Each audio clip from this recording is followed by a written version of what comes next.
You can upload your old YouTube videos or any other YouTube videos through the Teacher app. For that, just open your Teacher app and then click on Content. Next, click on Upload Videos. Now you can either upload the YouTube video or any other video that you have pre-recorded. Click on Upload YouTube Video. Now you have to choose a subject. We are taking physics as an example. Then choose any chapter. For example, we're taking gravitation here. Then you have to enter the title of the video. So whichever title suits the video, just enter that. And then you have to put the URL of the YouTube video.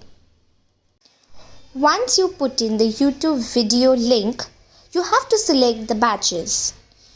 Here, for example, we have taken PCM as the batch. Just click on Upload Video and that's it. Students can view the uploaded videos from their Student tab. They have to click on All Videos, then select the batch, and that's it, they can view the video. Now to download it, they can either click on that arrow sign or click directly on the video to view the video.